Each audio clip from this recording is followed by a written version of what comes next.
Muito bem. Professora, você lembrou de começar a gravar? Sim, né? Sim, tá vermelhinho aqui, já tá gravando. Então vamos lá. Então, pessoal, a gente vai retomar o tópico de estrutura atômica. Vamos finalizar a aula 3, que a gente não conseguiu acabar na aula passada, e vamos passar para a nossa aula 4. Então, vamos falar um pouquinho ainda dos nossos orbitais atômicos, porque na aula passada a gente só conseguiu conversar sobre os orbitais S. Então, hoje nós vamos falar um pouquinho do P e dos orbitais D. Vamos falar dos átomos polieletrônicos, porque vamos lembrar que até o momento a gente estava conversando sobre o átomo de hidrogênio, que a equação de Schrödinger foi baseada no átomo de hidrogênio. E para falar de átomos polieletrônicos, a gente vai falar do quarto número quântico, que resulta também da equação de Schrödinger. Vamos falar de configuração eletrônica e, por fim, um pouquinho da tabela periódica, de como esses átomos, segundo a configuração eletrônica, estão dispostos ali na tabela. Então, vamos começar do ponto onde a gente estava falando sobre as representações dos orbitais atômicos. A gente sabe que na ciência aí, a gente tem várias maneiras de representar os orbitais. A gente falou um pouquinho na aula passada sobre isso, vou passar isso rapidamente, tá? Só para a gente relembrar.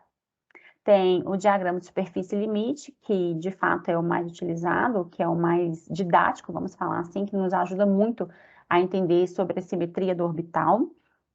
Os gráficos de Psi, que a gente sabe que não tem significado físico, segundo a equação de Schrödinger, mas o Psi ao quadrado me dá a densidade de probabilidade de encontrar um elétron dentro do meu átomo, em função da distância do núcleo, ou seja, do raio ali do meu orbital. E diagramas de nuvem de densidade eletrônica, que são muito utilizados também, e mapas de densidade eletrônica constante. De fato, a gente vai focar mais no diagrama de superfície limite, que nos ajuda muito a entender ligações químicas interatômicas. Quando a gente estiver falando lá na frente de ligações químicas interatômicas, nós vamos retomar esses gráficos de superfície limite para entender a superposição orbitalar. Então vamos lá, aí na aula passada a gente viu que o orbital S, começando pelo 1s, ele tem uma simetria esférica, e toda vez que eu falo do meu orbital 1s, eu estou falando de um número quântico principal, n igual a 1, vamos só retomar aí da aula passada, L igual a 0 e ms também igual a 0. Quem chegou hoje, gente, não se assustem, assistam a aula passada. Esses são os três números quânticos principais baseados na equação de Schrödinger. São os três números que são provenientes da resolução da equação de Schrödinger. Os meninos que já assistiram às aulas passadas já sabem o que é isso. Se você ainda nunca ouviu falar nisso, não desespera, tá?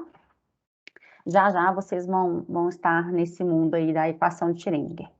Então, L igual a 0, ms igual a 0, isso me dá apenas um único orbital. Lembrem que a ms me dá a orientação daquele orbital dentro do átomo. Então, se eu tenho uma única orientação, é porque eu tenho apenas um orbital atômico descrito ali. Então, a densidade eletrônica a uma determinada distância do núcleo é sempre igual. O que isso quer dizer? Independente aqui da distância que eu tenha do meu ponto central, que é o meu núcleo, a minha densidade eletrônica ela vai ser idêntica em todas as direções. Isso é uma característica do meu orbital S. Isso traz uma alta simetria. Vamos já puxar algumas coisas importantes desse orbital que eu preciso. Traz uma alta simetria. E essa alta simetria acaba estabilizando muito o meu elétron dentro do meu orbital 1s. Então, é um dos orbitais mais estáveis que a gente tem dentro do meu átomo.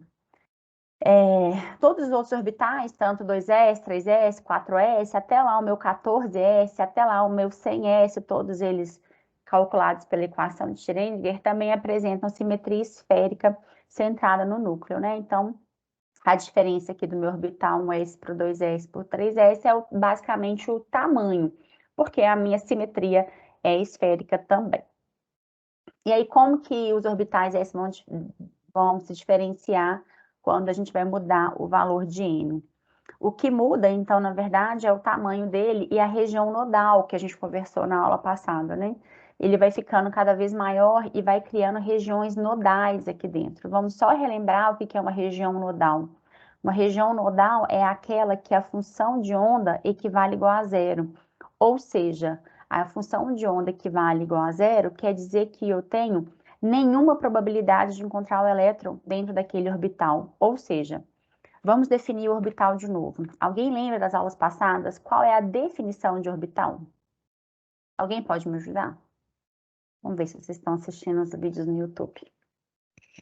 Me contem. Qual que é a definição de orbital? Alguém lembra? É a função de onda que mostra a região de maior probabilidade de estar o elétron? Exatamente. Vamos só mostrar a evolução aqui para quem ainda não assistiu essa aula. Lá no átomo de Bohr, Bohr determinou que os elétrons, eles existiam em energias permitidas. Então, existiam algumas energias permitidas e ele falava em termos de órbita. Órbita. Ele falava em termos de órbita, ele falava que existia órbitas permitidas para cada elétron estar dentro do núcleo, né? Então, eu tinha a energia certa de cada órbita que permitia a presença de um elétron. A evolução do modelo para o modelo atual mostra que existe uma região, né? Agora não é mais uma órbita, é uma região dentro do núcleo, dentro do átomo, que tem alta probabilidade de encontrar o elétron. Alguém sabe me dizer por que eu falo de probabilidade e não eu falo mais? Porque lá no átomo de Bohr, vamos lembrar, ele falava assim, existem órbitas definidas de energias permitidas para a presença de um elétron dentro do meu átomo. Agora, no modelo atual, na mecânica quântica, a gente não fala mais de uma região de uma região possível de ter um elétron. A gente fala de uma região de probabilidade de encontrar o elétron. Alguém sabe me dizer por que eu falo probabilidade? Baseado na aula passada? Alguém me ajuda? É porque quando se trata de onda, é difícil determinar a posição correta. Quem falou isso? Você lembra? É o João que tá falando comigo, né? É, só eu. Você lembra, João? Não, eu perguntei quem falou isso do que você falou. Você lembra? Quem falou que a gente não pode determinar a posição? Heisenberg? É o Heisenberg, muito bem. Heisenberg. Por causa do princípio da incerteza, né? Eu tenho uma variação da minha posição com a minha quantidade de momento é maior ou igual à constante de Planck sobre 4π. Não é isso? Esse é o princípio da incerteza. O que isso quer dizer? Se eu tenho uma posição correta de onde está aquele elétron, eu já não sei determinar com exatidão a sua quantidade de momento. Lembrando que a quantidade de momento é a quantidade de massa vezes a velocidade que aquele elétron ou que aquela onda está se propagando. Então, a gente tem sempre essa diferenciação. A gente não consegue, com exatidão, mostrar a posição e a velocidade de um corpo. Quando a gente fala de corpos muito pequenos, né, corpos com a massa muito pequena, essa incerteza fica muito desconsiderável, né? A gente, quando está falando Perdão, falei ao contrário, né? Quando a gente está falando de corpos muito grandes, com massas muito grandes, essa incerteza a gente pode desconsiderar. Agora, quando eu tenho corpos muito pequenos, como elétrons, e quando a gente conversa sobre átomos, aí sim, esse princípio da incerteza tem que ser levado em conta. Então, eu não posso mais falar assim, este elétron está dentro do meu átomo. Por quê? Se eu falo que ele está, eu estou falando da posição dele, eu já não consigo determinar a velocidade com uma certa precisão. Então, a gente fala que tem uma região de alta densidade, de probabilidade de encontrar o elétron, que a gente representa isso de uma forma muito reduzida como densidade eletrônica. Aqui, por exemplo, eu estou representando a minha densidade eletrônica. A densidade eletrônica mostra a região no meu espaço que tem alta probabilidade de encontrar o elétron. Eu vejo como esse ponto aqui é o meu núcleo, que a região de maior probabilidade de encontrar um elétron dentro de um orbital, um S, é mais próximo do núcleo. Obviamente, porque tem uma força atrativa considerável aí do meu núcleo com o meu elétron. Muito bem. Vou passar para cá, porque na aula passada eu lembrei que a gente tinha esse gráficozinho aqui, que é o segundo gráfico, que é a de probabilidade de encontrar um elétron, que na verdade é π ao quadrado dV, que é a região de alta probabilidade de encontrar o elétron pela distância em relação ao núcleo, pelo raio ali, medido em angstrom. A gente viu que tem 3 pontos importantes nesse gráfico que a gente tem que avaliar, que é onde eu tenho a maior probabilidade de encontrar o elétron e qual distância isso está do meu núcleo. Então, a gente vê aqui do meu primeiro número quântico principal para o meu segundo número quântico principal, a gente vê que a maior probabilidade de encontrar um elétron está mais distante do meu núcleo, né? Quase o dobro ali, né? Mais que o dobro, na verdade. Porque aqui está perto de... Aqui fala que está perto de meio angstrom e aqui está perto de 3 angstroms. E aí tem uma região importante nesse segundo número quântico principal, que é essa região que a gente acabou de conversar, que é onde a função de onda é igual a zero. A função de onda igual a zero, ela é chamada de nó, e quer dizer que dentro dessa região, que tem alta probabilidade de encontrar o elétron, eu tenho uma pequena região ali que não tem probabilidade nenhuma de se encontrar o elétron. São as regiões nodais. Eu só queria fazer uma consideração, porque eu quero conversar com vocês há pouco sobre isso. Aqui eu tenho uma onda, como uma onda, uma função de onda como o meu orbital, como o meu elétron dentro do orbital.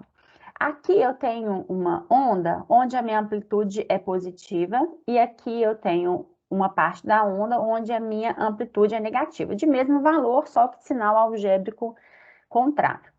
Para eu passar dessa região de amplitude positiva para uma região de amplitude negativa, obrigatoriamente eu passo por um ponto onde a função de onda é igual a zero. Eu passo por um ponto que a gente chama de nó. Observe, então, que toda vez que eu tenho um nó dentro de uma onda, a minha função de onda muda de sinal. O que isso quer dizer? Isso quer dizer que aqui dentro do meu orbital, a função de onda também muda de sinal. Então, isso aqui é só um sinal algébrico, gente. E lembrem-se disso, né? É a mesma coisa quando eu falo lá da minha energia, né? É um sinal algébrico. A energia para o átomo de hidrogênio, ela tem valores negativos, mas para mostrar que a energia é igual a zero, quer dizer que meu elétron está fora do meu átomo. Essa energia aqui é um valor algébrico, certo? Esse valor negativo. Então, quando eu tenho uma região aqui de carga positiva, por exemplo, de sinal positivo, quer dizer, quando ele passa para uma região nodal, ele vai inverter esse sinal, vai passar a ter, então, um sinal negativo. A função de onda não quer dizer que dentro do meu orbital existe uma probabilidade negativa de achar o meu elétron. Não é isso. Em toda a minha extensão, a função de onda é positiva. Por quê? Vamos lembrar por quê. A gente disse lá atrás, na primeira aula da equação de Schrödinger, que a função de onda, ela não tinha significado físico direto. O significado físico só vem quando eu elevo essa função ao quadrado. E aí, se a gente pega essa região onde a função de onda ela tem um valor algébrico negativo, quando eu levo isso ao quadrado, ele fica positivo, porque negativo com negativo fica positivo. Ele cresce muito, olha, exatamente o que acontece aqui, olha, quando a função de onda, aqui que é a probabilidade, né, então aqui já é π ao quadrado, quando eu pego uma região negativa e multiplico ela por ela mesma negativa, vai dar uma região maior positiva.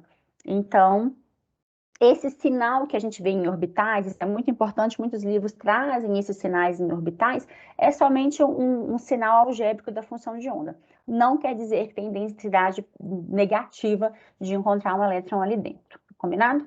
E a gente vai falar de sinais daqui a pouquinho. Muito bem.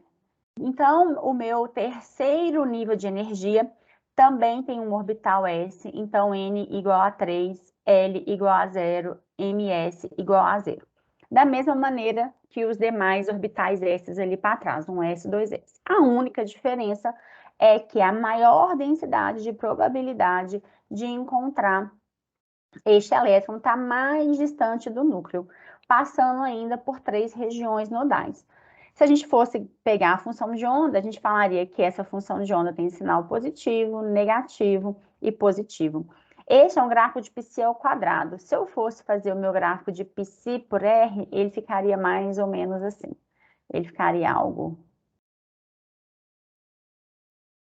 Então, essa é o meu gráfico de π por r. Quando eu elevo isso ao quadrado, eu tenho este gráfico que está aqui embaixo. Muito bem.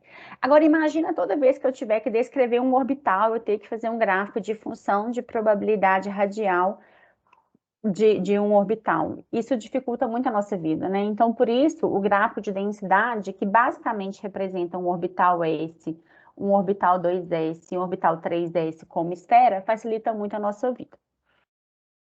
Aqui eu já falei sobre isso. Eu quis trazer aqui para os nossos orbitais as regiões nodais, para a gente ter noção de como que funciona. Aqui eu tenho meu núcleo, né? Aqui eu tenho meu núcleo, e perto desse núcleo, tangenciando o núcleo, eu tenho a maior probabilidade de encontrar esses elétrons, por questão de atração eletrostática. Na região 2S, eu já vejo que eu tenho uma região inteira aqui nodal, que eu tenho uma ausência de elétrons. E na região 3S, eu tenho duas regiões nodais. Então, porque quando a gente faz esse modelo de esfera de superfície limite aqui, a gente não consegue ver as regiões nodais, né? Então, achei interessante a gente trazer essa imagem aqui que mostra essas regiões nodais nos orbitais com N maior do que 1. Então, só para concluir aqui dos orbitais S, a superfície limite inclui, então, uma porção substancial da densidade eletrônica do orbital, né? A gente consegue ver, então, a densidade eletrônica dentro da superfície limite. E, como eu disse, as representações das superfícies limites dos orbitais S são esferas. Então, agora, a partir de hoje, toda vez que a gente enxergar uma esfera aqui dentro da química, a gente está enxergando um orbital S de alta simetria. Por que alta simetria? Porque toda vez que eu for olhar em qualquer direção a distância do núcleo até este ponto, eles vão ter sempre a mesma densidade de probabilidade de encontrar um elétron. Muito bem, então vamos falar agora dos nossos orbitais P, né? Lembrando que ele está aqui embaixo, mas vamos só relembrar para a gente lembrar as fórmulas. Quando eu tenho n igual a 1, eu só tenho um valor possível de L, que é 0. Porque lembrando que os valores de L é igual a n, ou de L, vai de 0 a n menos 1. Então, nossa, ficou horrível, né? L de 0 a n menos 1, se n vale 1, 0 a 0 só tem um valor de L igual a 0. ml vai de menos L a L. Se eu só tenho um valor de L igual a 0, meu ml vale 0. Então, no meu primeiro nível de energia, eu não tenho um outro orbital sem ser o meu orbital S. Eu só tenho meu orbital S lá.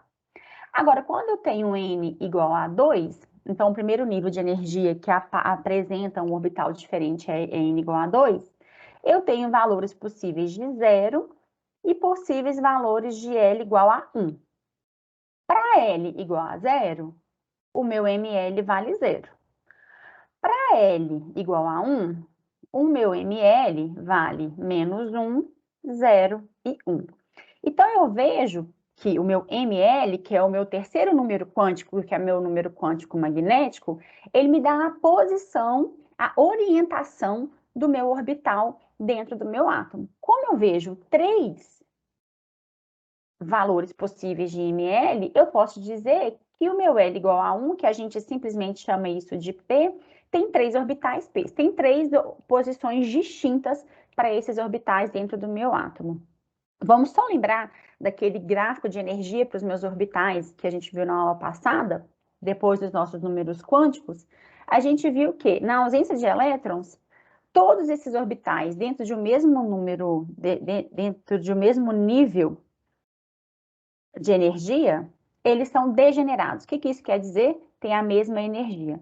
Então, quando eu coloco em pé de número quântico principal, o meu orbital S e meu orbital P têm a mesma energia. Lembrando que, na ausência de elétrons, quando eu colocar elétron, isso vai mudar um pouco.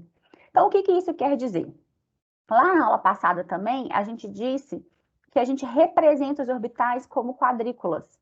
Como eu tenho 3 orbitais P, eu vou representá-los sempre por 3 quadrículas.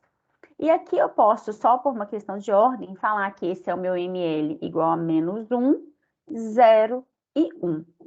Quando o meu elétron for chegar para o meu preenchimento, qual ele vai ocupar primeiro? O menos 1, o 0, 1. Não faz diferença energeticamente, porque eles são degenerados, eles têm a mesma energia. Apesar da gente sempre começar o preenchimento assim, por uma questão de ordem, né, de facilidade, a gente poderia muito bem começar o meu preenchimento assim, ou começar o meu preenchimento assim. Isso energeticamente é a mesma coisa, ok? Mas só para facilitar, quando a gente estiver vendo a regra de Hund, a gente começa o preenchimento dessa maneira.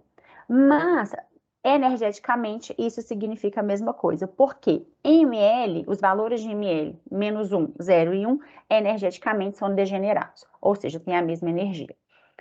Então, muito bem. Vamos falar, então, um pouco desses 3 orbitais, que até então a gente está designando só por uma equação matemática. Então, L é igual a 1. A gente viu na aula passada que L igual a 1, a gente sempre vai chamar isso de P, vai designar pela letra P. A gente calculou o valor de ml para L, menos 1, 0 e 1, então, 3 orbitais possíveis. E aí, a distribuição de densidade eletrônica está concentrada em 2 regiões ao lado do núcleo, separada por um nó, localizada no núcleo. Essas regiões me dão regiões de halteres. Eu tenho a simetria de um halter. O gráfico de densidade de probabilidade me mostra justamente isso. Olha, eu tenho uma alta região aqui acima do meu núcleo e uma alta região abaixo do meu núcleo, sendo essa região uma região nodal. E essa região nodal é, de fato, aquela região nuclear, onde eu não tenho nenhuma probabilidade de encontrar o elétron. Muito bem, então eu já sei a sua simetria. Lá no meu orbital S era uma esfera, no meu orbital P são halteres. Esses halteres, então, são separados por uma região nodal que está ali localizada no núcleo. Vamos ver, então, quais são essas 3 orientações distintas. Porque agora eu já sei a simetria, é um halter, já sei a região nodal, que é no núcleo, e agora eu tenho que mostrar as posições distintas. Cada orbital P está orientado em relação a um eixo cartesiano. Então, eu tenho um orbital que eu vou chamar ele de PZ, um orbital que eu vou chamar de PX, esse orbital PX está orientado sobre o meu eixo X, o meu orbital PY, que está orientado sobre o meu eixo Y. Então, cada orbital desse P está orientado sobre um eixo cartesiano. Então, por um exemplo, o meu ml igual a menos 1 pode ser o meu PZ, o meu ml igual a 0, o meu PX, e o meu ml igual a 1, o meu orbital PY. Lembrem-se que isso não faz diferença energética, ok? São todos degenerados. Então, como que isso realmente está lá no meu núcleo, né? A gente geralmente desenha separados, 3 orbitais separados, mas eles são concêntricos. O que isso quer dizer? Vou tentar desenhar aqui da melhor forma possível. Vamos lá, tridimensionalmente é meio difícil, mas vamos lá. Meu eixo Z, meu eixo X e meu eixo Y. Vou fazer uma projeçãozinha aqui. Eles estão todos, quando eu tenho N igual a 2, estão todos coexistindo ali dentro do meu átomo dessa maneira. A gente destrincha eles, né? A gente separa eles desenhando só o PZ, PX e PY para ficar mais fácil. Mas, na verdade, eles estão coexistindo ali nessa forma dentro do meu átomo.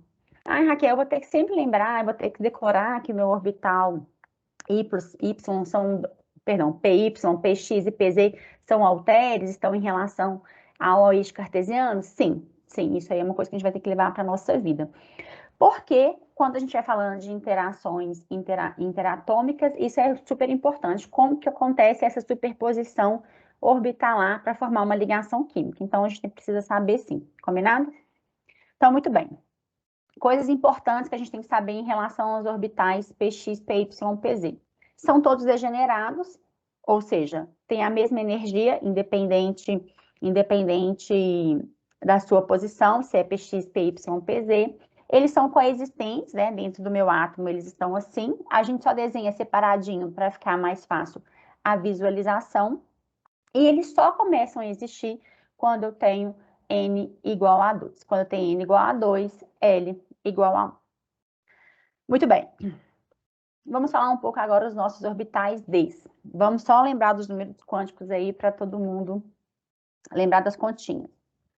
Quando eu tenho N igual a 3, que é o primeiro nível eletrônico que eu tenho, que tem um valor de L diferente, por quê? Quais são os valores de L para N igual a 3? 0, 1 e 2. Os meus valores de L igual a 0 eu chamo de S.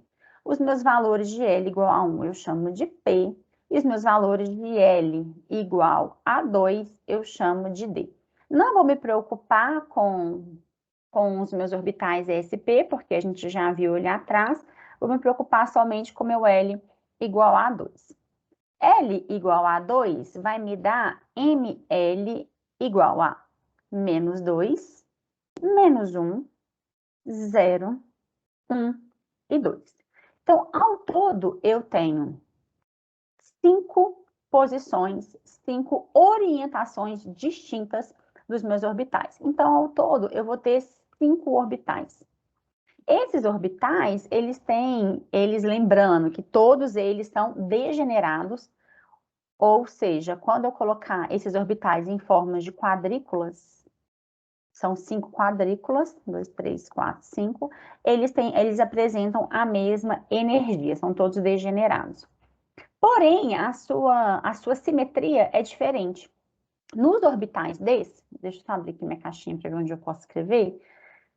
Os orbitais desse, eles têm distinção em relação à simetria. Eu tenho 3 orbitais que eles estão nas bissetrizes dos eixos. O que isso quer dizer? Bissetriz dos eixos. Esses orbitais, eles estão entre 2 eixos. Nesse caso aqui, esse primeiro orbital, ele está entre o meu eixo Z e o meu eixo Y. Como ele está entre o meu eixo Z e o meu eixo Y, exatamente na bissetriz desse eixo, ele é chamado de DYZ. Ou também designado de DZY, tá? Não faz diferença. Então, depende do livro que você pega. Ou ele coloca o DYZ ou DZY, mas é a mesma coisa. A gente tem que saber nomeá-lo e desenhá-lo a partir da sua nomenclatura. Quando eu vejo que eu tenho um orbital DYZ ou DZY, quer dizer que estes orbitais, esse conjunto de orbitais, eles estão na bissetriz desses 2 eixos. Observe que o orbital D, ele se parece um pouco com o meu orbital P. Na verdade, eu tenho um conjunto de halteres. Lá no meu orbital P, eu tinha 2 halteres apenas, né? Aqui agora, eu tenho halteres em todos os meus eixos, Z e meu eixo Y. Observem que aqui também eu tenho uma região nodal, como lá o meu orbital P, uma região nodal, onde Psi é igual a 0, onde eu tenho baixa probabilidade de encontrar um elétron. Eu tenho 0 probabilidade de encontrar um elétron. No meu segundo orbital Y, que eu designado pela letra XZ, eu vou ter um orbital que vai estar entre meu eixo Z e o meu eixo X. Exatamente na bissetriz desses eixos. E também formado por 4 halteres. Esses 4 halteres... Desculpa, gente, meu marido atrapalhou aqui. Me desconcentrou. Ele está indo embora por isso. No meu orbital DXZ, ele vai estar, então, nas bissetrizes dos eixos X e Z. A simetria é a mesma do meu orbital DZY ou DYZ. É a mesma. A diferença é que a orientação está sobre eixos diferentes. Lembrando que é a mesma coisa de eu falar de um orbital DZX. É a mesma coisa, porque está orientado na bissetriz dos eixos Z e X. Por fim, dentro do conjunto de orbitais que estão nas bissetrizes dos eixos, eu tenho meu orbital DXY, que está sob a bissetriz dos eixos X e eixos Y. Mais uma vez, são meus 4 halteres aqui, entre os eixos entre os eixos Z e Y. Muito bem, esses são meus 6 orbitais que estão nas bissetrizes dos eixos. Mas lembrando que eu tenho 5 orbitais desses, então ainda faltam 2 orbitais. A combinação linear desses 3 orbitais geram 2 orbitais distintos, que é o meu orbital dx2 menos y2 e meu orbital dz2. O meu orbital dx2 menos y2, ele também vem da combinação linear dos meus orbitais dxy, dzx e dxy, mas ele é diferente, ele está sob os eixos. Agora, o meu orbital dx2 menos y2, ele está sob o eixo y e sobre o meu eixo x. Então, ele agora não está mais na bissetriz, ele não está entre os meus eixos, ele está no eixo. E, por fim, eu tenho o meu quinto orbital D, e esse quinto orbital D, ele também é a combinação linear dos 3 orbitais que estão nas bissetrizes dos eixos, e ele tem essa forma aqui. Essa forma é um halter, como a gente conhece lá do meu orbital P, e um toroide de revolução. Esse toroide de revolução, ele está ao redor deste halter, em todo o meu eixo Z. Por isso que ele é chamado de orbital DZ2. Então, o meu orbital DZ2 ele é o mais diferente dos orbitais Ds, e ele apresenta uma região nodal diferente dos demais, porque aqui as regiões nodais são planos, né? Aqui eu tenho um plano de uma região nodal, aqui eu tenho um plano de região nodal, que são as regiões que não têm probabilidade de encontrar o elétron. Aqui eu tenho, vamos ver se eu vou conseguir, toda essa região que está dentro desse toroide de revolução e fora dos halteres, uma região de π igual a 0. Nossa, Raquel, eu vou ter que decorar esses 5 orbitais? Vai. Eu vou ter que decorar a nomenclatura desses orbitais? Vai, não tem jeito, tá? E essa maravilha de orbitais D, né? Essas maravilhas desses 5 orbitais fazem uma química toda especial, que é a química de coordenação. Então, eu preciso ter esses orbitais muito bem estabelecidos na nossa cabeça, para que a gente entenda como que funcionam as ligações lá na minha química de coordenação. E não tem jeito de aprender esses orbitais a não ser treinando, tá? A gente fazendo exercício de número quântico, de nomeação de orbital, de quantidade de orbital, e enfim. Então, eu vou até lembrar um pouquinho para vocês, antes da gente passar para os nossos polieletrônicos, nós vamos ver um pouquinho de como que eles estão aí no espaço, de novo. Lembrando que todos esses orbitais Ds, eles são concêntricos também, eles estão como os orbitais P. Eles coexistem juntos. Agora eu não vou conseguir desenhar, posso até tentar, vamos lá. Vai ser um pouco difícil, mas vou tentar aqui. Ai, meu Deus. Tenho que estar sobre o meu eixo. Ai, mas aí eu inverti os eixos, não tem problema não. A gente faz esse aqui, o Z, combinado? Tenho o toroide de revolução, olha que dificuldade que vai ser. E os que estão o problema é que aqui eu só tenho e os que estão nas bissetrizes dos eixos. Eles coexistem, né, gente? Então, a gente só separa cada um nos seus eixos lá, cada um com as suas simetrias, para que a gente consiga visualizar melhor. Mas os orbitais desses são representados dessa maneira aqui. Eles estão todos concêntricos. Muito bem. Coisas importantes que a gente tem que conversar. Nossa, Raquel, mas quando eu olho esses orbitais Ds aqui, eles parecem ter energias distintas. Não, não tem, né? Eles são degenerados. Todos eles, na ausência de um campo, né? Ou seja, quando eu estou falando de energia, quando eu estou falando lá de nível eletrônico, eles são degenerados. Todos têm a mesma energia, ok? Obviamente, lá na química de coordenação, a gente vai ver como que eles se desdobram, né? Como que eles trocam de energia com a presença de algum outro átomo. Mas até o momento aqui, quando a gente está conversando da equação de Schrödinger... Oi. Eu fiquei com dúvida quando você falou que os 3 primeiros modelos de... os 3 primeiros já eram esses outros 2 de baixo? Eu não entendi bem essa parte. É uma equação matemática, concorda? Sim.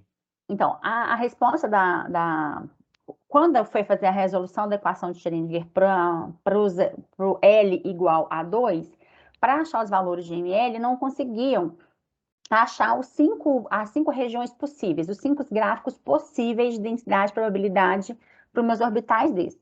Através da combinação linear desses 3 orbitais que estão nas bissetrizes dos eixos, conseguiu achar, então, os outros 2 orbitais, que é destes 2, menos y2 e o dz2, ou dz ao quadrado. Eles vêm da combinação linear dos outros 3. Mas eles são degenerados, que quer dizer que eles têm a mesma energia. Mas sim, eles vieram da combinação linear. E deixa eu te perguntar mais uma coisa. Eles são degenerados só quando ele não tem elétron, por exemplo, no átomo de hidrogênio. Aí quando eu lido com um átomo polieletrônico, eu já vou ter aquela coisa da degenerescência, ou alguma coisa, não lembro mais. Degenerescência, isso mesmo. Sim, na verdade, o ambiente que, quando a gente está conversando sobre átomos, quando eu falo, por exemplo, faça a distribuição eletrônica, a gente conversa sobre átomos, sobre orbitais degenerados. O problema é que a química não vive num ambiente isolado, né? Um átomo não está num ambiente isolado. Quando chega outros átomos, aí sim, isso tem uma quebra da degenerescência. Mas só quando eu tenho outro átomo. Quando eu falo de elétrons, aqui não. Quando os elétrons entrarem aqui, eles vão entrar de fato em orbitais degenerados, em orbitais de mesma energia. Ponto. Quando eu falo de ambiente químico, quando eu falo de outros átomos, agora eu tenho não só mais um átomo, mas uma ligação química, aí tem a quebra. Aí tem a quebra por causa da interação. A interação que ocorre nesses orbitais é diferente do que ocorre nesses orbitais. Mas isso é pano para o segundo período, tá? Quando a gente fala lá na química inorgânica, quando a gente vai falar de teoria do orbital molecular, teoria do campo cristalino. Por enquanto, aqui a gente está falando de átomos, e esses átomos são basicamente isolados, ok? Ok, mais uma coisa. Aquele Diga. quarto número quântico, que é o do spin, É não... agora, Ah, tá. Então, daqui a ok. pouquinho. Porque o quarto número quântico, ele veio para... Porque quando começou-se a falar de átomos polieletrônicos, até então aqui era equação de Schrödinger, átomo de hidrogênio, ponto. Não tinha conversa, né? Eu tinha apenas um elétron, esse elétron está lá mais próximo do núcleo, num orbital 1s, obviamente. O menor n, menor energia, o orbital mais estável possível, de alta simetria, tudo bem. Quando surgiu o segundo elétron, por exemplo, para o átomo de hélio, aí a gente já tem que conversar sobre o quarto número quântico, tá? Que é nesse exato minuto. Nós vamos começar a conversar. Oi. Só para fechar aqui, no Diga. mesmo nível, por exemplo, nível 3, os orbitais S, o P e o D, se eles forem degenerados, eles vão estar no mesmo nível de energia, né? Sim. Para o tá. átomo de hidrogênio, já escrevi no meu mousepad aqui. No átomo de hidrogênio, eu tenho isso, né? N igual a 1, N igual a 2, N igual a 3, N igual a 4. Independente do meu orbital, né? Então, aqui eu tenho N igual a 2, eu vou ter o meu orbital SP de mesma energia. Isso para o átomo de hidrogênio. Na hora que a gente entrar no átomo polieletrônico, a gente vai ver que meu orbital S, por ser mais simétrico e não ter tanta região nodal, ele tem energia menor que o meu orbital P, que tem energia menor do que o meu orbital D, que tem energia menor do que o meu orbital F. O que isso quer dizer? Quanto menor o valor de L, menor a energia do meu orbital. Isso quando eu tenho elétron, ok? Sem elétron, ou seja, lá no meu átomo de hidrogênio, eles têm a mesma energia, S, P, D, F, ok? Tranquilo, valeu. Então, a gente já... Peraí, Raquel, você tinha falado que a perda da degenerescência é devido à interação. Aí Calma, quando eu são tenho... coisas diferentes. Deixa eu abrir uma tela aqui, ó. Entendi o que tá falando. Quando eu tenho essa quebra, né? Quando eu tenho um elétron e quando eu tenho... vamos lá. Átomo de hidrogênio, ok? Átomo de hidrogênio. Eu tenho um S, 2S, peraí. Nível 1, 2S, 2Ps, ok? Ok. 3S, P e D. Me permitam fazer só até aqui, ok? Isso aqui é átomo de hidrogênio, isso aqui é átomo de Bohr, isso aqui é equação de Schrödinger, ponto. Isso aqui eu vou colocar, então, átomo de hidrogênio. Átomo de hidrogênio tem só um eletrinho aqui, então isso aí tá perfeito. A gente tá falando de orbitais degenerados. Ou seja, o que manda na energia do meu átomo é o meu número quântico principal. Nos átomos polieletrônicos, já tem uma quebra de degenerescência orbitalar por valor de L. O que isso quer dizer? O primeiro nível é um S que não muda nada, só tem um orbital. Agora sim, o 2S vai estar abaixo, o 2P, os orbitais dos 2Ps vão estar um pouco acima.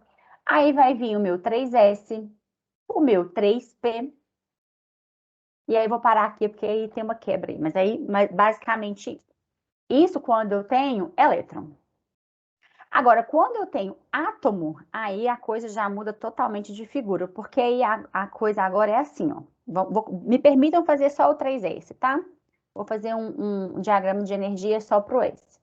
Eu tenho um S, eu tenho P, o 3P, e eu tenho o 3D. Isso aqui na ausência de átomo, tá? Só o átomo isolado, só o elétron lá.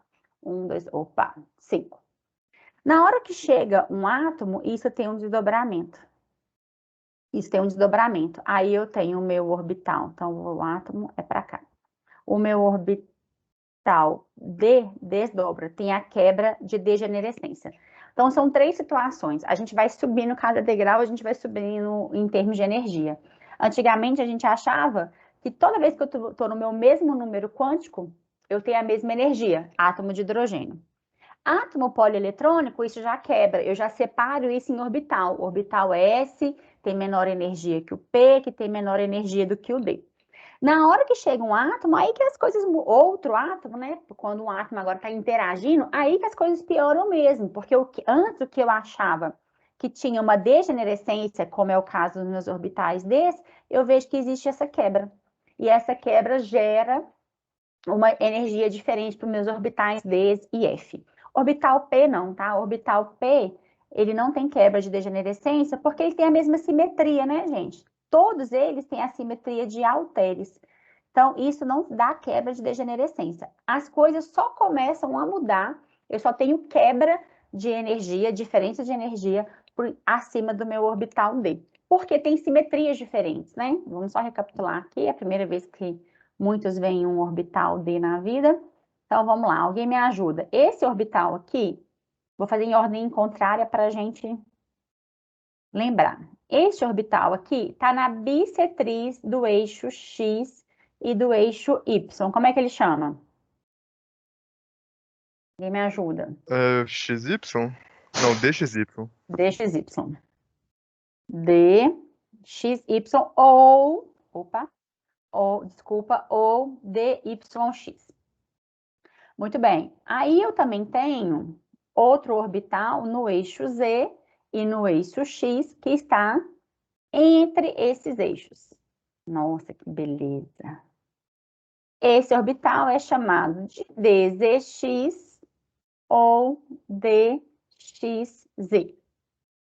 Vou colocar ele aqui para ficar bonitinho, para eu ter mais espaço. E eu ainda tenho no meu orbital ZY outro orbital D, que é chamado de DZY ou DYZ.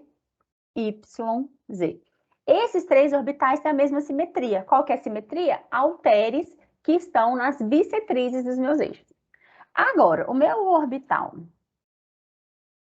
DX2, Y2, ele está sobre o meu eixo. Aqui tem uma região nodal, hein? Desculpem. XY, que ele é chamado de DX2 menos Y2, ele muda a interação de um átomo quando ele está chegando perto desses orbitais. E o meu, por fim, meu orbital maravilhoso, DZ2, muda a simetria do meu orbital. Como muda a simetria do meu orbital? Quando chega um outro átomo, a interação é diferente. A interação sendo diferente, quebra a degenerescência. Mas quando eu estou falando de átomos isolados, eles têm a mesma energia entre si, nos orbitais deles.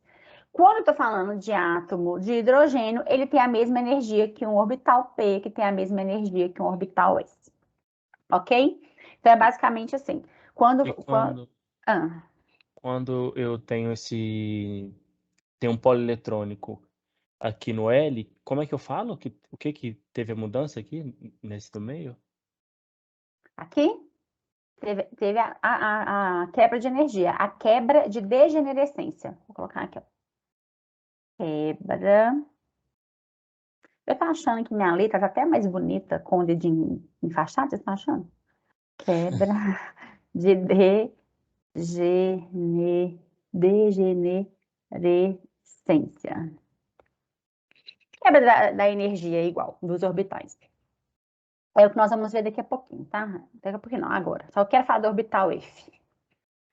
Muito bem. Vamos lá. E por fim, nossos orbitais F. Gente, não acaba nos orbitais F. A gente acabou de ver lá na equação de Schrödinger na aula passada que valores de L vão até o infinito lá, até o valor de N. Porém, que a gente sabe que tem energia permitida para os meus átomos que estão disponíveis aqui na tabela periódica, que vai até o número atômico de 118, a gente só tem o preenchimento até do meu orbital F. Então, vamos lá. Meu orbital F já começa, então, no quarto número quântico principal, N igual a 4, N igual a 4, o meu L é igual a 3, aí os meus valores de M e L fica menos 3, menos 2, menos 1, 0, 1, 2 e 3. Lembrando que muitos livros trazem isso assim, mais ou menos 3, mais ou menos 2, mais ou menos 1 e 0. Lembrem que é a mesma representação, ok? Então, agora eu tenho 7 orientações possíveis. Esses orbitais estão descritos aqui. Eles já têm nomes totalmente distintos e muito mais difíceis de serem decorados, né? Essas orientações, olha, todas elas têm planos nodais que estão nas bissetrizes dos eixos, nos eixos. A gente tem regiões, não mais como Altair, são regiões que também não são toroides de revolução. Eu tenho, por exemplo, esse orbital F, que tem sim um toroide de revolução acima que um abaixo, esse até parece com DZ2, né? Só que ele ganha um toroide de revolução a mais. Eu tenho orbitais que tem, não mais, agora esse Altair, aqui dá para ver melhor, ele tem uma quebra aqui da simetria pela região nodal. Raquel, eu tenho que decorar esses orbitais F? Não, não tem. Quando que a gente vê essas combinações de orbitais F? Só quando a gente está fazendo disciplinas específicas, por exemplo, de terras raras, né? Que tem uma química toda bonita dos terras raras. Aí sim, a gente vê isso, mas quando a gente está falando de ligações químicas convencionais, a gente está falando até os meus orbitais Ds. Então, é importante a gente entender simetria, entender números quânticos, regiões nodais e posição dos orbitais até os meus orbitais Ds, ok? O F eu só gosto de colocar aí para exemplificar, para que vocês vejam a carinha deles aí. E mais, no link que o João passou para a gente no começo da aula, tem orbital até n igual a 14. Então, vocês podem colocar lá, quando eu tenho, minha canetinha, quando eu tenho, acho que é 14 ou 16, não sei, tem valores de L igual a 0, 1, 2, 3, 4, 5, 6, 7, 8, 9, 10, 11, 12 e 13. Então, ele mostra lá todos esses orbitais. Então, quem tiver curiosidade para saber como que são esses orbitais, lembrando que esses orbitais, eles são respostas de uma equação matemática. Não há registro para a gente na ciência de um elétron que ocupasse, por exemplo, o meu orbital G, ok? Que é o próximo ali do F, né? S, P, D, F, G. Opa, era o quarto, né? Desculpa, aqui é o H. Mas existe, né? Ele é possível, pela equação de Schrödinger, ele é possível. Ele só ainda não tem, ainda, né, gente? Porque cada dia a ciência nos assusta mais. Começa aí uma coisa diferente. Por um exemplo, eu gosto sempre de contar isso nas minhas aulas. Todo mundo aprende, não sei se vocês se lembram, que carbono faz quantas ligações? 4 ligações, né? E que o carbono não expande o octeto. Não sei se vocês lembram disso. Se não lembram, vão lembrar nas minhas próximas aulas aí. A gente tem recentemente um artigo que mostrou um carbono fazendo 6 ligações químicas num sólido específico, em condições específicas, mas quebrando tudo que a gente imaginava de uma ligação química estável, né? Então, a ciência nos surpreende a cada dia, né? Então, até hoje, até o dado momento, a gente só tem elétron nos meus orbitais Fs. Agora, a existência de elétrons estavelmente, que eu tô falando, né, gente? O que quer dizer isso? Um elétron está no orbital G e esse átomo é estável, ele não viveu nanosegundos, né? Como muitos desses átomos artificiais que a gente tem que viveu nanosegundos, vivem, né? Nanosegundos aí só e se decompõem em outros átomos. Então, até então, só os orbitais F são preenchidos estavelmente, vamos dizer assim. Muito bem. Então, vamos falar de átomos polieletrônicos, né? Então, tudo aquilo que eu desenhei estava aqui descrito, mas vamos lá. No hidrogênio, a energia de um orbital depende apenas do número quântico principal, valor de N, como eu disse lá atrás para vocês. Porém, em um átomo polieletrônico, as energias dos vários subníveis, né, que é dado, então, pelos meus orbitais S, P, D, F, em determinado nível são diferentes, devido à repulsão entre elétrons, porque agora a gente tem a repulsão entre elétrons. Só um comentário. A gente pode representar um orbital como um traço ou como uma quadrícula. O meu átomo de hidrogênio, a gente representa ele muito bem assim, tá? Como eu já disse para vocês que um elétron para a gente é representado como uma semiceta, né? E essa semiceta, a gente vê muitos diagramas com setas inteiras, tá? Mas a representação universal de elétron, de spin eletrônico, é uma semiceta, combinado? Até mesmo em prova minha, às vezes tem uma setinha, tá, gente? Porque é mais fácil pegar esses diagramas prontos aí com as setinhas. Mas a representação universal de um elétron é uma semiceta. Então, aqui, quando eu tenho esse único elétron aqui no átomo de hidrogênio, o átomo de hidrogênio é maravilhoso, porque ele tem lá o núcleo dele e apenas um elétron lá numa órbita que a gente sabe que está dentro de um orbital de grande probabilidade de encontrar um elétron. Muito bem, não tem repulsão eletrônica, né? Eu tenho aqui só uma carga positiva que está dentro do meu núcleo aproximando este elétron. Já um átomo polieletrônico, a gente ganha essa repulsão eletrônica que a gente vai começar a conversar. Em um átomo polieletrônico, para um dado valor de N, a energia de um orbital aumenta com o valor de L. Eu já dei esse spoiler para vocês lá atrás, né? Então, a gente sabe que o valor energético de S é menor. Ai, ao contrário. Pegar uma borracha aqui. O PowerPoint, ele podia aceitar o Ctrl Z, né, da canetinha, mas ele não aceita. O orbital S tem menor energia que o P, que tem menor energia que o D, que tem menor energia que o F, e assim sucessivamente. E isso está muito ligado à simetria de cada orbital, ok? E à repulsão de como a repulsão eletrônica está dentro de cada orbital desse. Muito bem, então vamos ver aqui essa figurinha, que foi aquela que eu acabei de desenhar para vocês, né? Eu já disse para vocês que a única coisa que eu não gosto desse livro é a nomenclatura antiga, não é subcamada, é subnível. As energias dos subníveis seguem nessa ordem. NS é menor que NP, ND e NF. E aqui os orbitais são degenerados em qualquer subnível, né? Olha aqui, ó, que bonitinho. Aqui eu queria falar uma coisa. A gente começa a ver a primeira coisa esquisita. Quando eu tenho o meu terceiro número quântico, eu tenho 3S, 3P e 3D.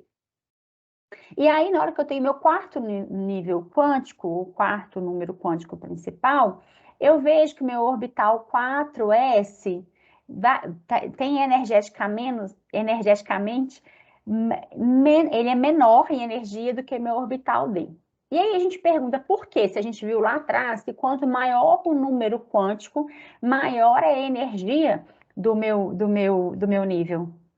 Isso sem elétron. Na hora que o elétron vem para ser preenchido, né, o elétron está vindo para o meu átomo para ser formado ali naquele momento, ele tem energias muito próximas.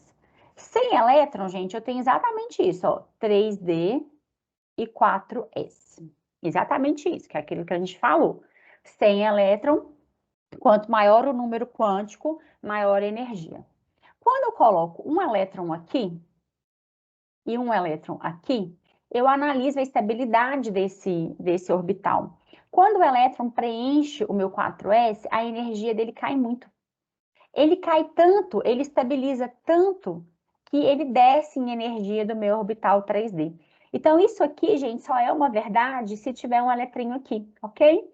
Então, se tem um elétron, na hora que o átomo está sendo formado, este elétron ele vai ser preenchido no 4s, porque há uma estabilização da energia pela presença do elétron naquele orbital. Por quê? Porque o S, gente, ele é muito estável. A gente acabou de ver ali, ó, por exemplo, vou pegar o P, que é um mais simples. Aqui, em qualquer distância do núcleo, eu tenho a mesma probabilidade de encontrar o elétron naquele raio ali. Então, isso estabiliza muito o meu sistema, isso dá uma energia muito favorecida para o meu elétron estar ali. Aqui não, olha, se eu pego essa distância daqui até aqui, eu tenho uma alta probabilidade de encontrar o elétron, eu estou dentro do orbital. Se eu pego a mesma distância daqui em relação ao meu eixo X, por exemplo, eu já não tenho probabilidade de encontrar o elétron, que seja igual a zero. Então, tem uma quebra de energia, tem uma quebra de simetria. Então, por isso que meu orbital S, ele é mais estável do que meu orbital P, que é mais estável que o meu orbital D, e do que o meu orbital F, quando na presença de elétrons, ok? Porque tem uma quebra dessa simetria. Então, isso aqui, gente, só é verdade somente se eu tiver um elétron, porque quando o elétron ocupar um orbital S de simetria maravilhosa e ocupar um orbital D cheio de quebra de simetria, ele vai preferir sempre ocupar o meu orbital de menor valor de L. Muito bem. Antes de eu voltar, eu queria só abrir uma tela aqui para a gente conversar sobre o nosso quarto número quântico principal. Eu disse para vocês na aula passada, e eu lembro que eu disse isso, se eu não tiver dito, se eu tiver dúvida, vocês me contem, que não existe, essa é a regra básica, elétrons distintos em átomos com o mesmo número quântico. Com o mesmo número quântico. O que isso quer dizer? Se eu tenho N igual a 1, L igual a 0 e ML igual a 0, acreditava-se que dentro desse orbital poderia existir apenas um único elétron, porque não existe, pela resolução da equação de Schrödinger, elétrons distintos que têm os mesmos números quânticos. Então, acreditava-se que quando chegasse o meu segundo elétron no átomo, que é, por exemplo, o átomo de hélio, ele iria ocupar o segundo nível de energia S.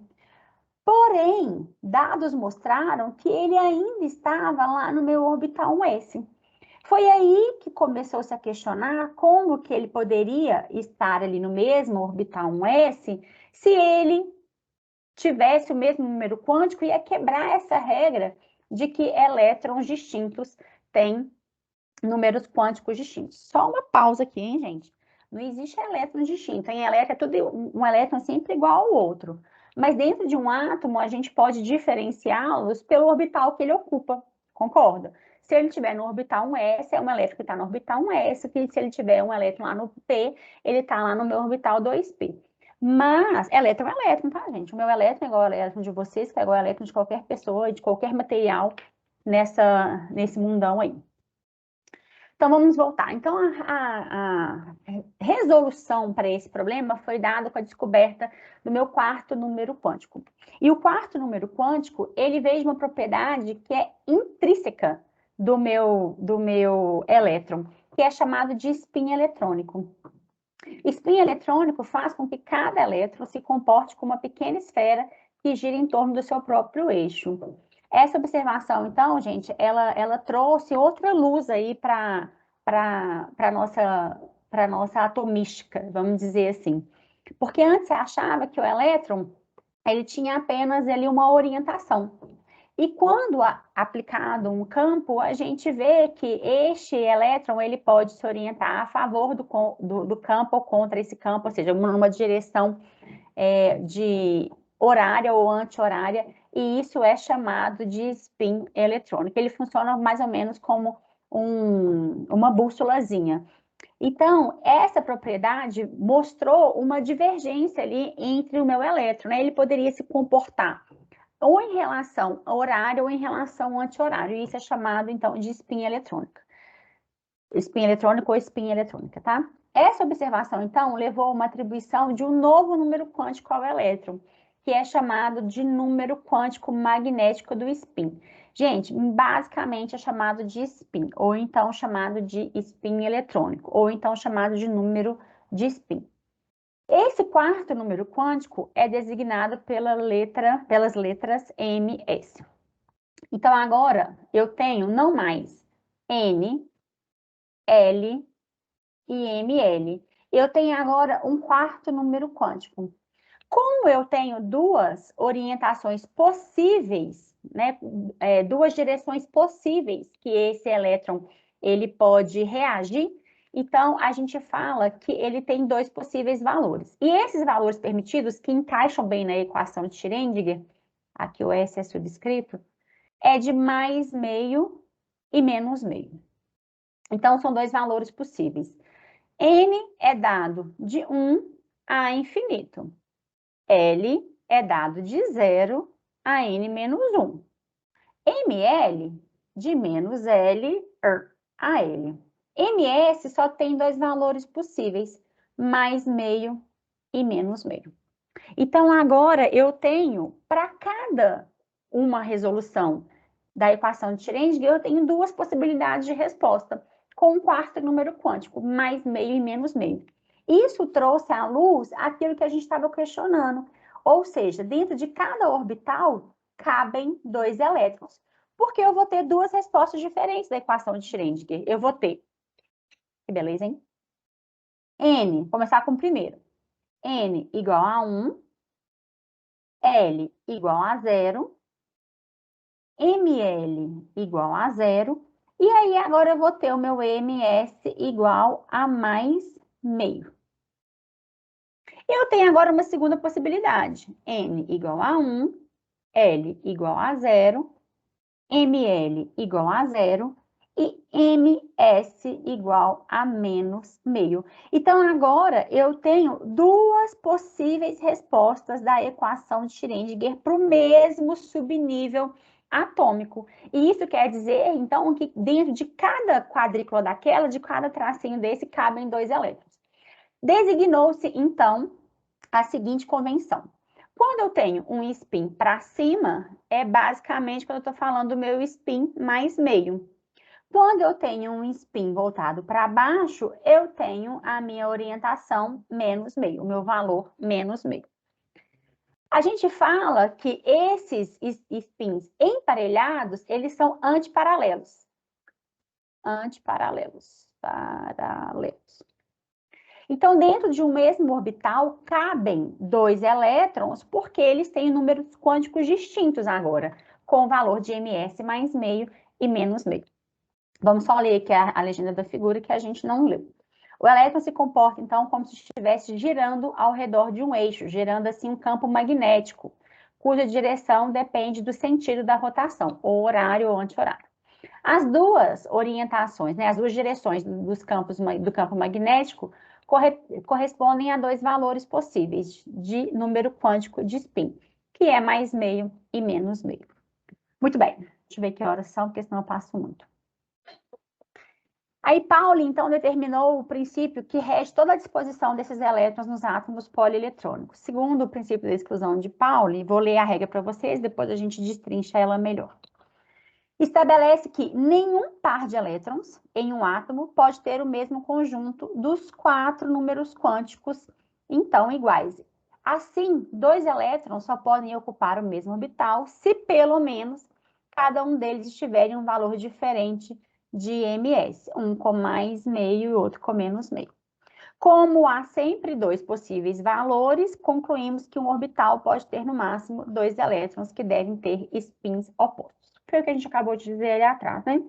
Então, através da equação de Schrödinger e do quarto número quântico, Pauli disse, então, que dentro de um mesmo orbital, os quatro números têm que ser distintos para que eu tenha dois elétrons ali dentro. Conhecendo as energias relativas dos orbitais e o princípio de exclusão de Pauli, pode-se considerar, então, a disposição dos elétrons nos átomos. Então, vamos falar agora de configuração eletrônica. Como que, então, essa regra de Pauli nos ajudou, então, na configuração eletrônica? Daqui para frente, eu vou encher vocês de conceitos para que depois a gente faça a configuração eletrônica. Combinado? Aqui, eu começo a minha configuração eletrônica com o meu átomo de lítio. Eu peguei, então, o primeiro átomo que a gente tem, que já não ocupa mais o meu orbital 1s, como, por exemplo, o átomo de hidrogênio e o átomo de hélio, que ocupa, então, o primeiro orbital 2s. Então, aqui é uma representação de uma configuração eletrônica. Então, vamos às nossas definições. Esse diagrama, onde a gente representa os meus elétrons, como eles estão dispostos nos orbitais, é chamado de diagrama de orbital. Ou simplesmente diagrama de quadrículas, é comumente chamado de diagrama de quadrículas, né? A gente já fala disso mais algumas aulas, porque a gente já chama isso de diagrama de quadrículas, mas também é chamado de diagrama de orbital. A forma como os elétrons estão distribuídos entre os vários orbitais de um átomo, então, é disposta, né? Eu tenho que mostrar aqui como que os elétrons estão dentro de cada orbital. Por exemplo, aqui eu tiro informações importantes, que já já nós vamos falar. E essa aqui é chamada de configuração fundamental, que é a configuração eletrônica mais estável, que é aquela onde os elétrons estão nos estados com menores energias possíveis. Eu já falo de um estado fundamental e um estado excitado para vocês. Outra coisa, cada orbital é indicado por uma caixinha e cada elétron por uma meia seta. Vamos só, apesar de ser sinônimo, né? Porque assim, cada elétron tem uma propriedade intrínseca, que é o momento de spin, que é esse giro ao redor do seu próprio eixo, que gera um campo magnético. São sinônimos falar de spin eletrônico, de spin e de elétron, tá? Porque o spin só existe pela rotação do elétron ao redor do próprio eixo e só existe elétron porque tem o movimento de spin. Então, essa representação, corretamente falando, é uma representação de spin eletrônico, não do elétron, de spin eletrônico. Mas a gente representa isso por um elétron, né? Que acaba sendo esses sinônimos. Se eu falar que é sinônimo, ela chega lá na quântica, o professor vai surtar, né? Não são sinônimos, elétron é elétron, spin eletrônico é spin eletrônico, mas a gente está falando de mesma coisa, um não existe sem o outro. Os orbitais são ocupados, então, em ordem crescente de energia, obviamente, o elétron vai querer ocupar o espaço de menor energia, com o máximo 2 elétrons por orbital, segundo o princípio dos 4 números quânticos distintos. A meia seta, que aponta para cima, ou então chamado de spin-up, ele representa um elétron com número quântico de spin magnético positivo, que é aquele que eu falei com vocês, mais meio. Isso é uma convenção, tá, gente? Elétron é elétron. Pronto, acabou. E a meia seta, que aponta para baixo, é chamada de spin down, ou que significa o número quântico de spin magnético negativo. Muito bem. E aí, elétron com os spins opostos, emparelhados, antiparalelamente, né? A gente fala que eles estão emparelhados. E quando tem um elétron que está fora do emparelhamento, ou seja, ele está sozinho dentro de um orbital, a gente fala que ele está desemparelhado, tá? Então, aqui eu posso dizer que o átomo de lítio, ele tem 2 elétrons emparelhados e um elétron desemparelhado. Vamos começar, então, a aumentar aí a quantidade de elétrons dentro do meu átomo. Eu só vou fazer um revival aqui para vocês a tabela periódica. Lá na tabela periódica, eu tenho um átomo de carbono, por exemplo, que tem um número atômico igual a 6. Vamos só lembrar aqui.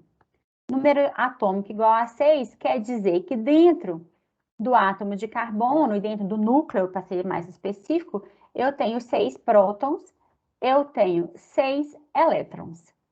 O 12 aqui representa o número de massa do meu elemento, que nada mais é do que a média ponderada das abundâncias dos isótopos. Nossa, Raquel, não lembro muito disso, de isótopos, isótonos. Então, pega aí uma aula no YouTube e dá uma relembrada nisso, tá? Porque, teoricamente, a gente chega aqui achando que vocês estão sabendo isso.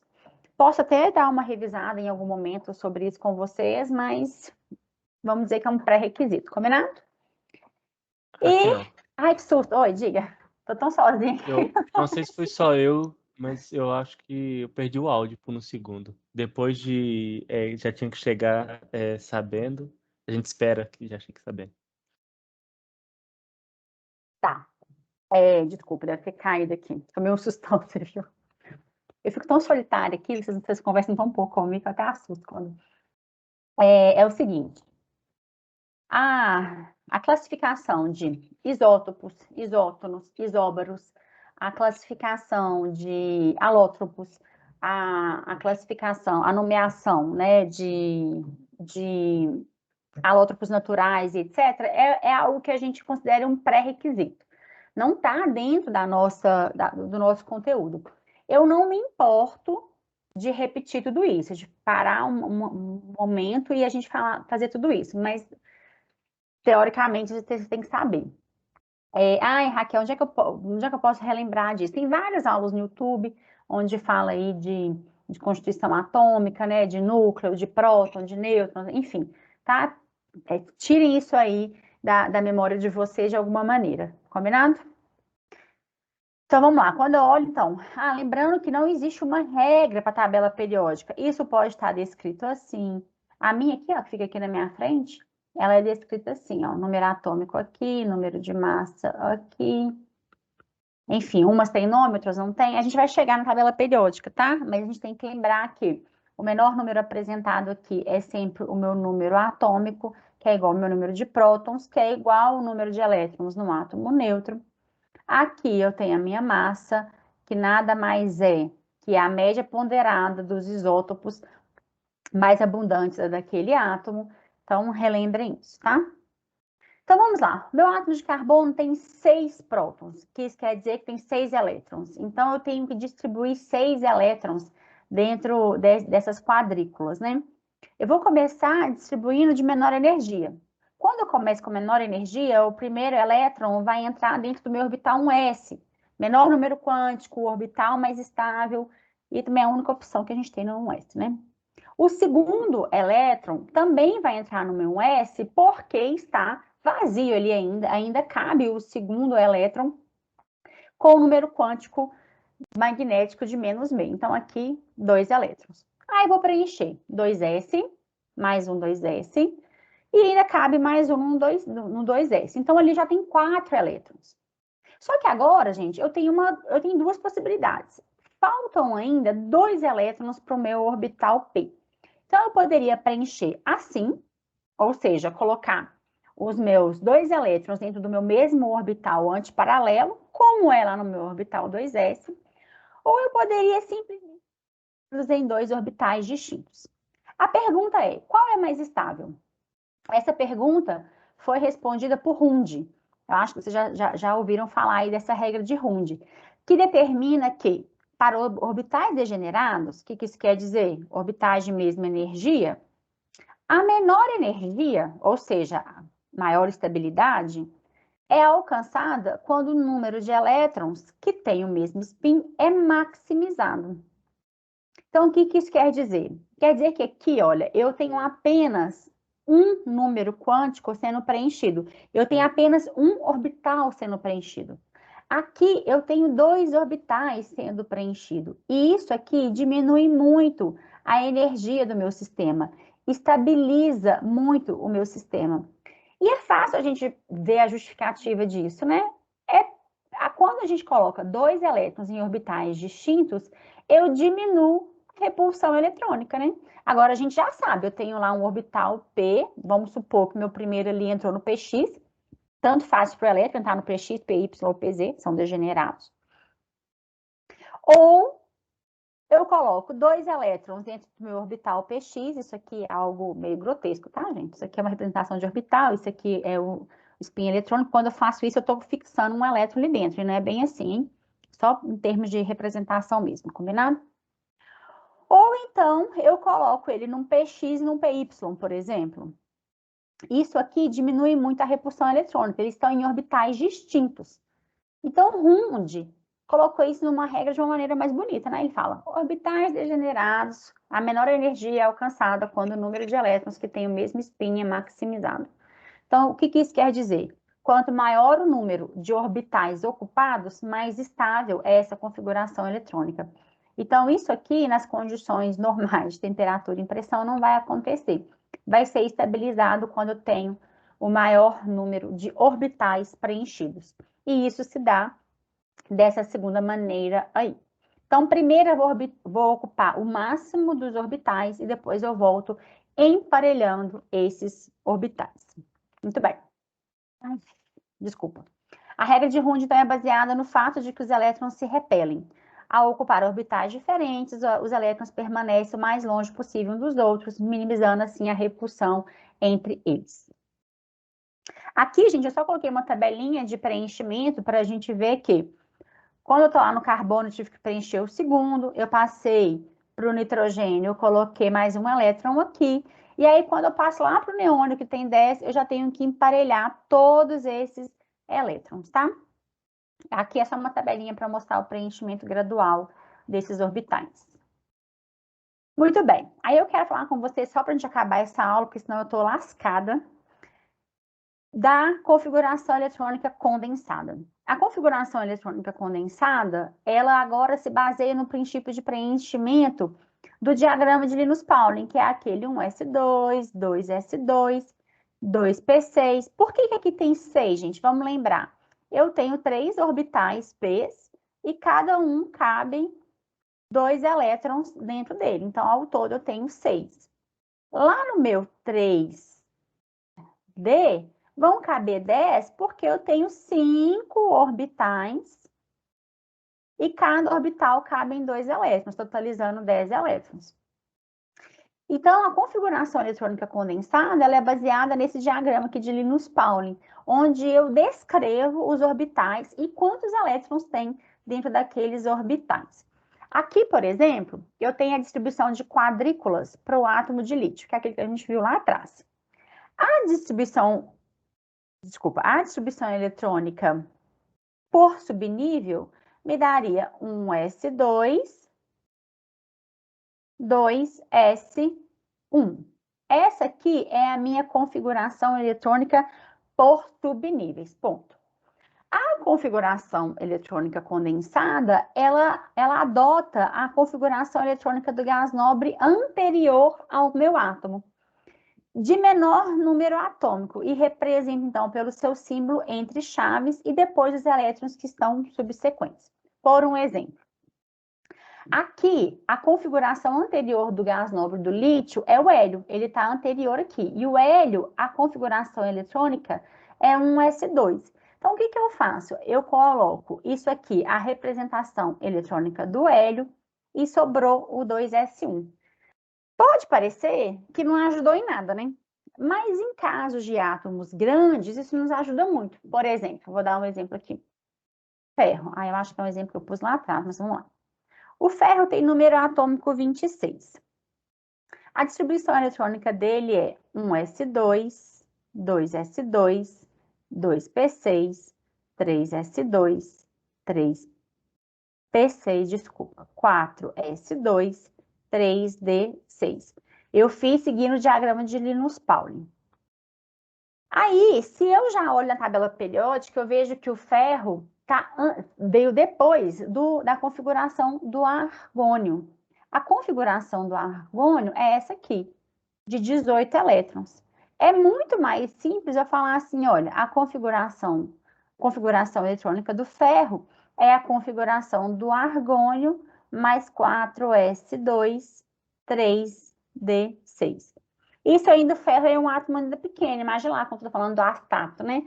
Tem lá 85 elétrons, fica muito mais fácil a gente fazer pela configuração que a gente chama de condensada ou de cerne de gás nobre, ou seja, eu pego todo o cerne ali, todos os elétrons que estão no gás nobre e faço a continuação. Olha, Raquel, eu não gosto muito desse negócio de condensada, não. Beleza, mas ajuda muito na vida quando a gente está falando de átomos grandes, tá? Tentem habituar aí com essa configuração eletrônica condensada. Muito bem. Então, a gente referimos-nos aos elétrons representados pelo símbolo entre chaves como caroço de gás nobre do átomo. Caroço ou cerne, tá, gente? Então, a gente fala que todos esses elétrons que estão aqui, olha, que é, né, na verdade, a configuração do gás nobre, a gente chama isso de elétrons de caroço. O que isso quer dizer? Esses elétrons estão muito mais próximos do meu núcleo e eles estão meio que blindados para as reações químicas. E aí a gente chama todo mundo, né, que está mais externo, só desse aqui. Elétrons de camadas mais internas costumam ser chamados de elétrons de caroço, que é isso que eu falei para vocês. Esses elétrons aqui são chamados de elétrons de caroço, porque eles estão protegidos, eles estão blindados para reações químicas. E os elétrons das camadas mais externas são aqueles que participam, então, das ligações químicas. E aqueles com o maior número de N possível preenchido são chamados de elétrons de valência. Então, olha só, quando eu olho para este átomo aqui, isso é uma coisa que confunde muito vocês, tá? Elétrons de valência são os elétrons mais externos, são os elétrons de maior valor de N. Maior valor de N. Aqui, eu tenho meu quarto nível preenchido. Então, aqui eu tenho 2 elétrons de valência. Os meus orbitais que estão no D, eles parecem estar mais externos pela configuração eletrônica, mas ele ainda pertence ao 3º nível de energia. Como eu tenho meu quarto nível preenchido, os elétrons de valência são aqueles mais externos. Portanto, são os primeiros a serem perdidos. Vou parar por aqui, gente, que já passou, né? Já passou quase 5 minutos. Eu vou dar um print aqui, eu vou mandar esse exemplo 3 para vocês, para que vocês façam para a gente discutir isso na quarta-feira, tá?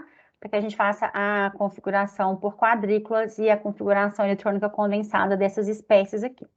Lá na lista de exercícios já tem exercício também sobre tabelas, se não me engano, tá? Então, se vocês não conseguirem fazer, pode deixar, que aí na aula de segunda-feira a gente tira essas dúvidas. A gente vai parar aqui, tá bom? E aí, façam essas configurações eletrônicas, porque eu preciso conversar com vocês sobre comportamento magnético e sobre oxidação e redução. Combinado?